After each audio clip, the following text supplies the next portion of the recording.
2018년 세 번째 주일입니다. 신년 들어서 우리 표어에 대한 말씀들을 함께 이렇게 나누고 있는데요. 먼저는 목표의식에 대해 말씀했어요. 인생은 목표하는 곳으로 갑니다. 그렇죠? 우리 교회도 2018년 새해 표를 정했으니 함께 외쳐볼까요? 시작! 거룩한 가정. 이거 바꿔놓으니까 못하시는 것 같아요. 다시 한번 외쳐볼까요? 시작! 거룩한 가정, 행복한 교회. 표어에 대한 성구는 신명기 33장 29절이었습니다. 이스라엘이여, 너는 행복한 사람이로다. 한번 따라할까요? 너는 행복한 사람이로다. 여러분, 행복한 존재입니다. 예. 왜 행복한가? 지난 시간에 보았죠. 광야 40년 여전히 집도 없고 땅도 나라도 없이 유리방황하고 있는 요단 앞에 이스라엘인데, 저들을 향해서 하나님께서 모세를 통해 선포하시는 것이죠. 너는 행복한 사람이로다. 왜요? 여호와의 구원 때문이다.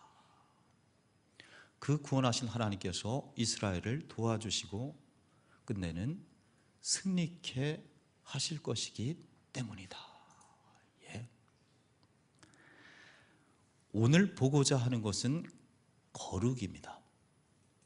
거룩한 가정, 행복한 교회가 주제라면, 행복 쪽을 봤다면 오늘은 거룩입니다. 거룩한 가정. 행복한 교회가 표어의 목표인데, 그 목표를 어떻게 이룰 수 있는가? 거룩입니다. 거룩한 가정. 여기 거룩한 가정이란 꼭 가정만이 아니라 거룩한 삶을 대표하는 의미입니다. 그러므로 표어를 이렇게 종합할 수 있어요. 행복한 교회, 행복한 인생은 거룩한 삶, 거룩한 가정을 통해서 이루어진다. 행복은 거룩을 통해서 오고 거룩하면 행복하다. 한번 따라할까요? 거룩하면 행복하다. 행복은, 따라할까요? 행복은 거룩을 통해서 온다. 이게 오늘 말씀인데요. 지난 주일에 보았지만 행복은 외부 조건에 의해서 주어지지 않습니다. 잘 산다고 행복한가? 그 소원이 이루어졌다고 그 행복이 오래가는가? 그렇지 못하죠. 세상은 마치 고깃덩어리를 쫓아 이리저리 달려가는 경주견과 같다. 꼬리를 잡으면 행복한 줄 알고 그것을 잡으려고 똑같은 자리를 뱅글뱅글 도는 개와 같다. 이렇게 비유할 수 있습니다.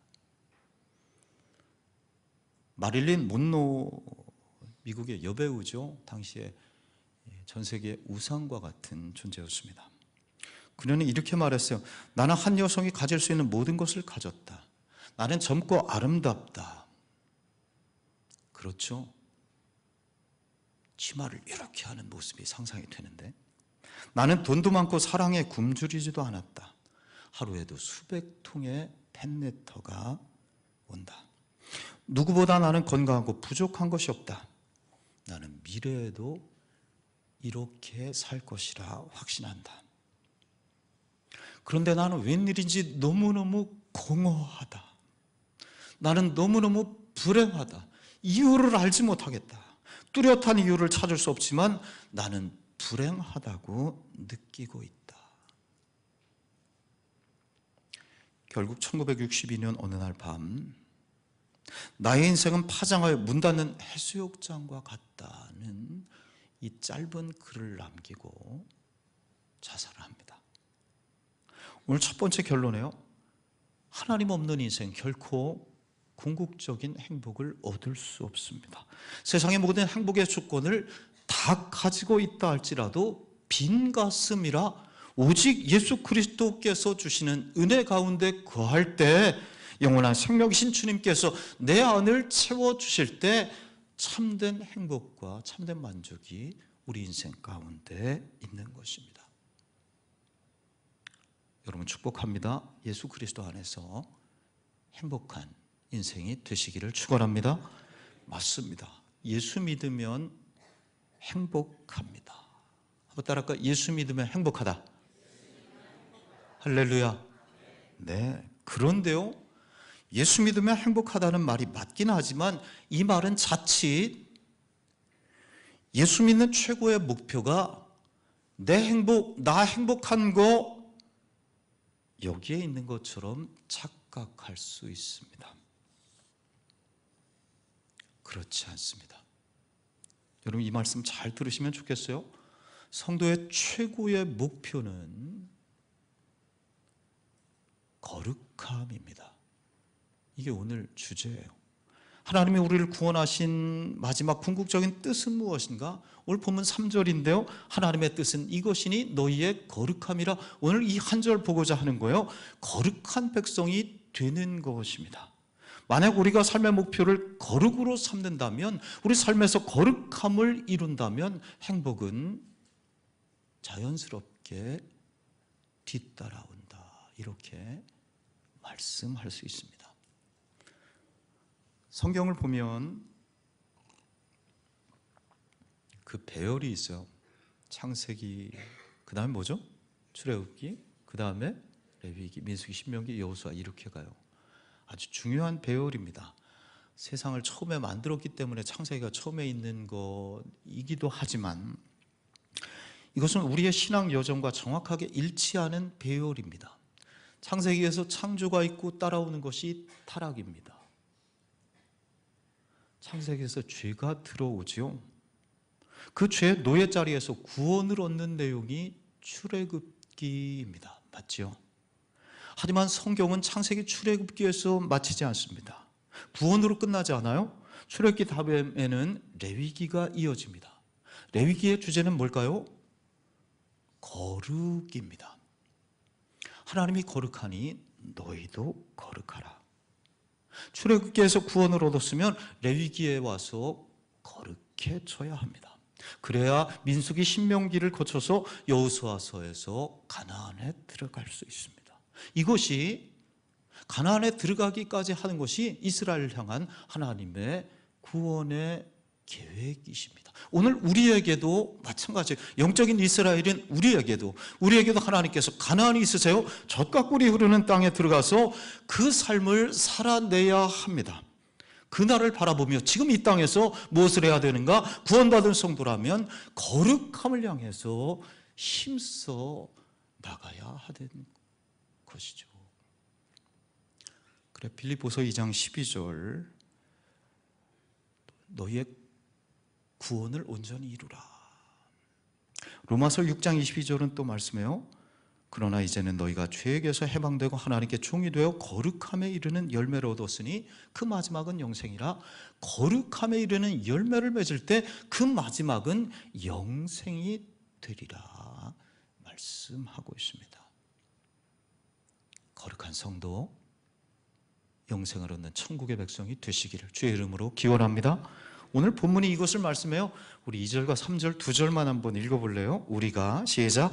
우리가 주 예수로 말미암아 너에게 무슨 명령으로 너희가 아느니라. 하나님의 뜻은 이것이니 너희의 거룩함이라. 아멘. 하나님의 뜻은 이것이니 너희의 거룩함이라. 이 말씀 한번 외워볼까요? 한번 따라할까요? 하나님의 뜻은 이것이니 나의 거룩함이라. 아주 단순하고 분명한 말씀이죠. 거룩하라. 여러분, 거룩이 무엇이에요? 우리가 예배 드릴 때 제가 시작하는 기도로 거룩하신 하나님, 거룩한 주일에 거룩한 성전에 올랐다고 이렇게 기도하면서 시작했어요. 우리는 성전에 들어오며 예배 드릴 때마다 거룩을 말합니다. 제가 언젠가 한두 번 말씀드렸는데요, 청주 동산교회 홍은표 장로님 돌아가셨는데 키가 요만하신, 그때는 초등학교, 중학교, 고등학교 때 다 본당에서 어른들과 같이 예배 이렇게 드려, 마룻바닥에서 이 같이 예배 이렇게 드렸는데요, 대표 기도하신 장로님 첫 마디는 무조건 똑같습니다. 흉내를 내기 어려운데 한번 제가 흉내 내볼게요. 거룩하신 하나님. 그 거자가 얼마나 긴지요? 끝이 없어요. 거룩하신 하나님. 이걸 뭐 몇 번이나 이렇게 말씀하시는지 몰라요. 맞습니다. 거룩한 주일입니다. 거룩한 성전, 거룩한 성도, 거룩한 목사, 거룩한 사역. 교회 오면 모두 이 거룩자가 붙어 있습니다. 다 내려줄까요? 예. 여러분의 목사가 지금 앞에 있는데 여러분 목사가 거룩해 보이십니까? 예. 아멘이 주로 이쪽에서. 네. 우리 이 집사님 오셨는지 몰라요. 그 집사님 제 앞에서 식사를 밥 먹을 때 제 앞에서 집사님 여기 앉으세요. 그럼 아유 하면서 저 끝에 앉으세요. 목사님 앞에서 어떻게 입 벌리고 밥을 먹어요? 그래. 다른 사람은 어떻게 먹는지 몰라. 그 뜻을 속으로 생각해 보면 거룩하신 목사님 앞에서 어떻게 그런 말씀으로 이렇게 들려요. 거룩한 목사이다. 그래 제가 어제 좀 연습을 해봤어요. 일단 목소리부터 거룩해야 돼서 한번 해보겠습니다. 할렐루야. 할렐루야. 글쎄요, 아멘을 해야 되는데 어째 웃으셔.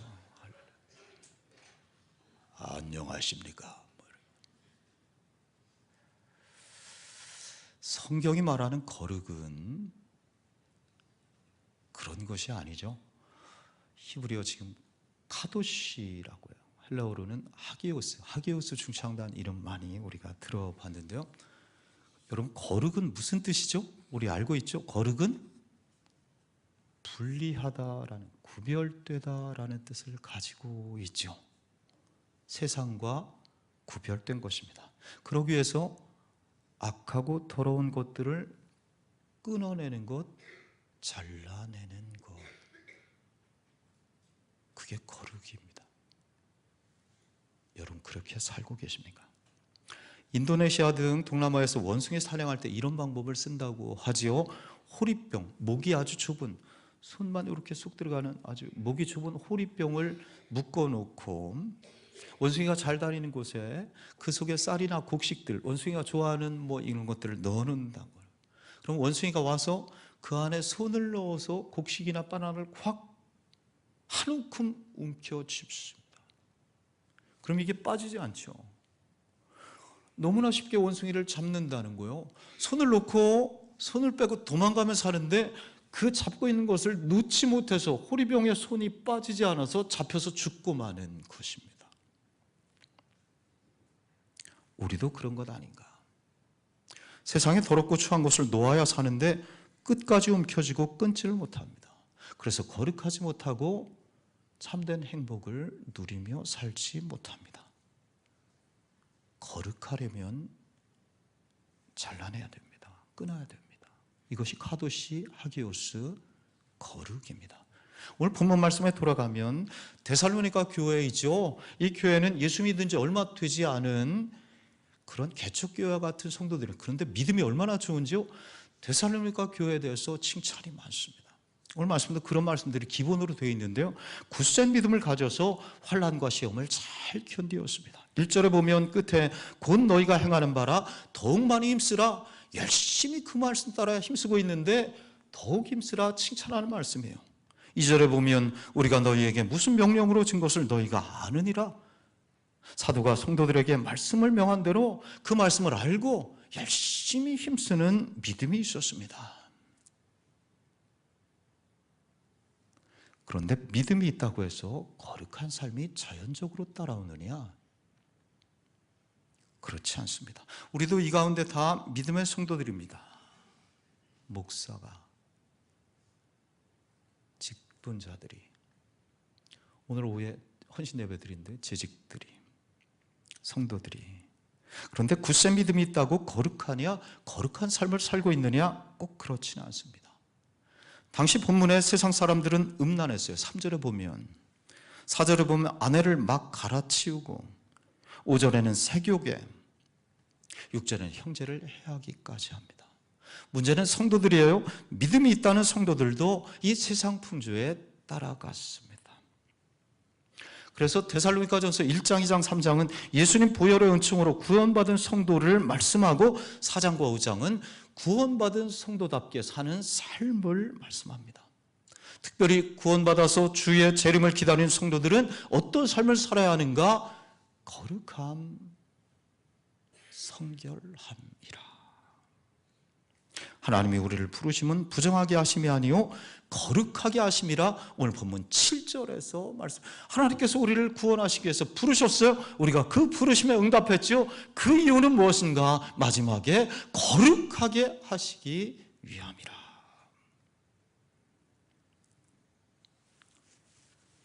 여러분, 우리가 구원받았습니다. 믿습니까? 그 믿음 분명해야 되는데요. 어떻게 구원받았어요? 어떻게 나같이 의심받은 도마처럼 의심받는 내가, 가룟 유다처럼 따지기 좋아하는 내가 어떻게 구원받았는가? 음탕한 고멜처럼 세상을 그렇게 좋아하는 내가 어떻게, 탕자처럼 매일 방황하는 내가, 바디메오처럼 안 못 보는 내가 어떻게 구원을 받았는가? 여러분, 어떻게 구원받았어요? 몰라요. 어떻게 받았는지. 내 힘으로 받았는가? 그렇지 않습니다. 하나님 사랑이죠. 은혜입니다. 내가 구원받는데 한 것이 없어요? 주님, 나 위해서 십자가에 달려 죽어주세요, 이렇게 요청하신 분 계십니까? 구원받을 만한 의로운 것이 내 안에 있는 분 있는가? 없어요. 한 명도. 사랑은, 구원은 이유가 없습니다. 왜 구원하셨나? 언제, 어떻게 구원하셨는지 우리가 알지 못합니다. 여러분, 그러니까 구원파가 너 언제 구원받았냐? 몇 시 몇 날에 구원받았느냐? 이렇게 물으면 대답하십시오. 까부지 말고 집에 가서 잘하자. 그냥 하나님 은혜 감사하는 거야. 감사할 뿐이야. 우리도 알지 못하는 새에 하나님께서 우리를 구원해 놓으신 것입니다. 중요한 건 맨날 구원 받았냐 안 받았냐 거기에만 머물러 있지 말고 좀 더 나가라는 것이죠. 구원을 주신 목표인 거룩을 향해 힘써 나가라. 너희가 항상 복종하여 두렵고 떨림으로 너희에게 주신 그 구원을 온전히 이루라. 한 번 구원을 시작했다면 거룩함 쪽으로 계속해서 나감을 통해서 그 구원을 온전히 이루라. 그래서 성경은 거룩을 강조합니다. 베드로전서 1장 15절에 보면 오직 너희를 부르신 거룩한 이처럼 너희도 모든 행실에 거룩한 자가 되라. 히브리서 12장 14절에 모든 사람과 더불어 화평함과 거룩함을 따르라. 이것이 없이는 아무도 주를 보지 못하리라. 거룩함이 없으면 아무도 주님을 보지 못하리라 말씀해요. 여러분, 우리가 훗날 주님을 볼 것입니다. 고린도전서 13장에서 사도 바울이 그런 말씀을 해요. 지금은 거울을 보는 것처럼 희미하지만은, 그렇죠, 우리가 육신을 가지고 있어서 예수님 얼굴을 잘 볼 수 없습니다. 그런데 그날에는 얼굴을 맞대고 보는 것처럼 하리라. 그런데 거룩하지 아니하면 주님을 보지 못한다는 것이요. 주님은 거룩하시기 때문에 거룩한 자에게 보이신다, 이런 뜻. 마치 이런 걸 생각할, 천국에서 우리가 다 누구는 천국에 갔는데 누구는 주님을 보고 누구는 주님을 보지 못하는 일도 있을 수 있을까? 이렇게까지 상상해 볼 수 있습니다. 거룩이 중요한 것이라. 프란시스 셰퍼라고 하는 20세기 최고의 지성인데요, 이 박사께서 말년에 혹독한 암투병 중에도 젊은이들에게 피를 토하듯이 마지막 메시지를 전해요. 이렇게 말합니다. 죄에 대해 애통하고 슬퍼하는 마음을 갖고 거룩한 삶을 추구할 때, 그때 하나님의 뜻은 이루어지고 우리의 삶은 행복해지는 것이다. 하나님께서 우리에게 요구하시는 것은 거룩이며, 우리가 거룩함으로 나아갈 때 하나님께서 우리에게 기쁨과 행복을 가득하게 채워주실 것이다. 거룩함을 향해서 힘써 나갈 때, 행복을 잡으려고 호리병에 움켜쥐었을 때 행복을 잡을 수 있는 것이 아니라, 우리가 하나님 앞에 맑고 청결하고 거룩하게 살아갈 때 인생의 참된 행복을 하나님께서 우리에게 허락해 주시리라는 말씀을 전하고 있는 것입니다. 여러분, 한국교회 지탄의 소리들이 참 많습니다. 왜 그럴까요? 천만 교인인데 수백 수천억을 들여 지은 교회들도 적지 않게 있는데 수천 수만 명 교회들이 질미할 때 왜 지탄의 소리가 가득할까요? 한국교회 문제들을 이야기하려면 너무나 많지만 그냥 오늘 한 가지로 왜 문제일까 오늘 말씀으로 한다면 거룩함의 문제는 아닌가. 교회가 거룩함을 잃고 세속화된 것입니다. 목사가, 성도가 중세 때처럼 교회가 주님의 종이 아닌 물질과 세상의 종으로 전락했기 때문입니다. 1919년 3.1운동 당시에 우리 한국교회 성도들 인구가 20만 명밖에 되지 않았어요. 전체 인구의 1%예요. 20만 명밖에 되지 않은 한국 기독교인들이 민족의 짐을 지고 갔습니다. 독립운동의 깃발을 들고 민족을 선도했어요. 어떤 힘으로 그 작은 인원이 1000만도 안 되고 100만도 안 되는 20만 명밖에 되지 않는 작은 교회, 작은 성도들이 어떻게 거룩함을 통해서 온 백성들의 본이 되었기 때문이죠. 그게 영향력이 있었던 것입니다. 여러분, 지금 어떤가? 교회에서 대통령이 나왔다고, 장관 나왔다고 힘이 있는 게 결코 아니죠. 종교개혁자 요한 칼빈이 이렇게 말해요. 기독교인들은 거룩한 삶으로 세상에서 신앙의 힘을 입증해야 된다. 기독교인들은 거룩의 힘을 통해서 세상 속에서 신앙의 힘을 나타내 보여야 한다는 것입니다. 여러분, 이런 직업이 있대요. 포도주 감별사라는, 여러 직업 가운데 포도주 감별사라는 직업이 있다는데요. 포도주를 한 모금 딱 맛보고는 그 포도주가 어떤 제품인지를 알아내는 거예요. 한 모금 딱 혀에 대고는 이건 몇 년산 무슨 제품이다. 쉬울까요? 굉장히 어렵겠죠. 그러니까 그 사람의 어디가 중요해요? 혀가 굉장히 중요합니다.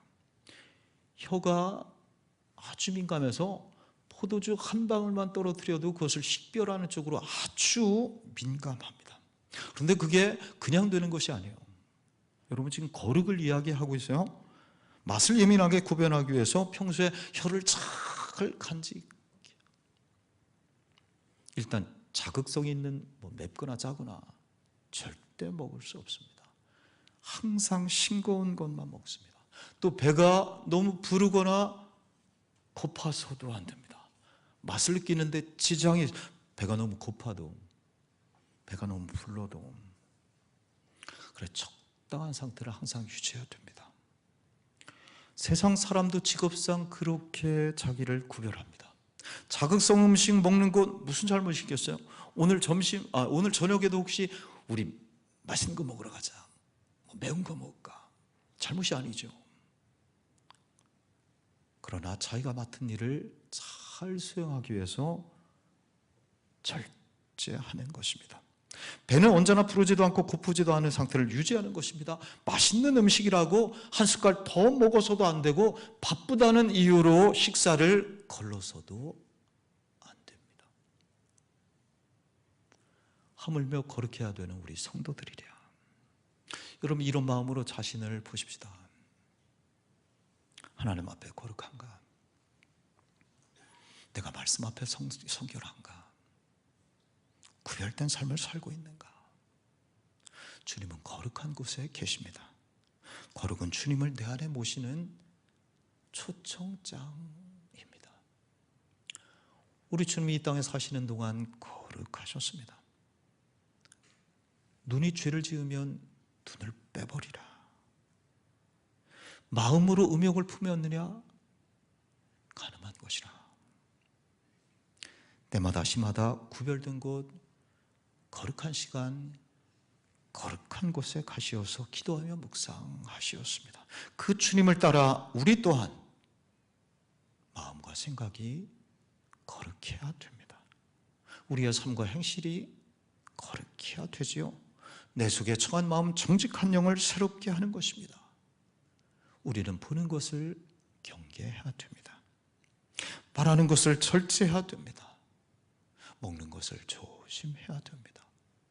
때론 눈을 감아야 할 때가 있어요. 입을 다물고 귀를 막아야 할 때도 있습니다. 우리가 이 거룩함을 잃어버리면 목사는, 충직자는, 성도는 쓰레기가 될 것입니다. 여러분, 그러기 위해 하나님을 가까이 하십시오. 오직 하나님의 말씀과 기도로 거룩하여 짐이라 끊어야 할 것을 끊고 하나님 말씀과 기도 생활을 즐겨 하십시오. 거룩한 시간, 거룩한 장소를 구별해서 만드십시오. 하나님과 세상을 겸하여 섬기지 마셔야 합니다. 그래야지 우리는 거룩함에 이를 수 있습니다.